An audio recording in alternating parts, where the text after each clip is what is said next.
Hello दोस्तों, आज हम कहानी सुनेंगे बाप बेटे की रुलाने वाली कहानी।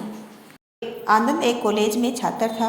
उसने एक डीलर के शोरूम में एक सुंदर स्पोर्ट्स कार देखी थी और वो लंबे समय से अपने लिए एक ऐसी ही कार चाहता था। आनंद जानता था कि उसके माता पिता इसे खरीदने के लिए सक्षम हैं, इसलिए उसने उन्हें बताया कि उसे ये कार अपने ग्रेजुएशन कंप्लीट होने पर गिफ्ट के रूप में दे।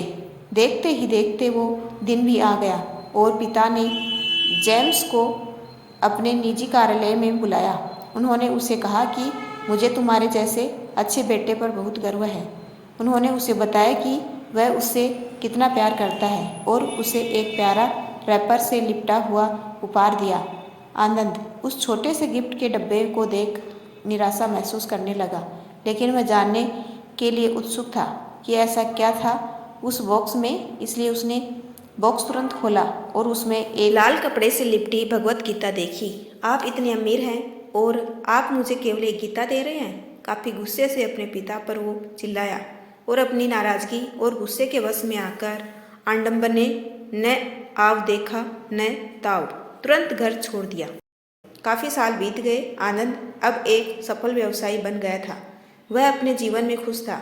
उसकी शादी हो चुकी थी और उसके 2 बच्चे थे। उनका परिवार एक सुंदर घर में रहता था, लेकिन उसके पिता के साथ टूटे रिश्ते के कारण उसकी आत्मा अभी भी आहत थी।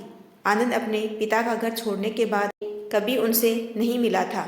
आनंद को उस दिन के बाद अपने पिता को न मिलने का पछतावा हमेशा रहने वाला था, क्योंकि एक दिन उसे एक पत्र मिला जिसमें उसके पिता के निधन की खबर थी और साथ ही ये बताया गया था कि उन्होंने अपने जीवन भर की पूंजी व्यवसायिक नामा के अनुसार अब आनंद के नाम कर गए थे।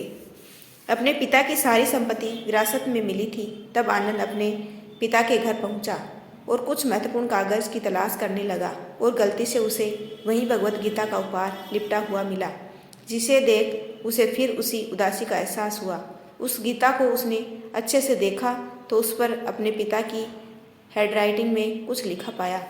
उस पर लिखा था, मैं खुद को बेचकर भी हर सपना पूरा करूँगा तेरा, बस तू सपने जरा बड़े देखना।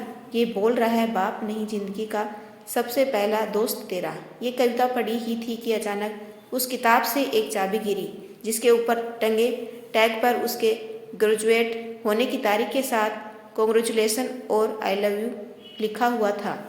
आनंद के सर के ऊपर से उसके पिता का साया तो पहले ही उठ चुका था और आज उसकी ज़िंदगी की सबसे बड़ी गलती के बारे में जानकर उसके पैरों के नीचे से ज़मीन भी खिसक गई। इस दिन आनंद की आंखें और रूह दोनों पछतावे के आंसू रोए। ऐसे ही स्टोरी सुनने के लिए चैनल को सब्सक्राइब कीजिए।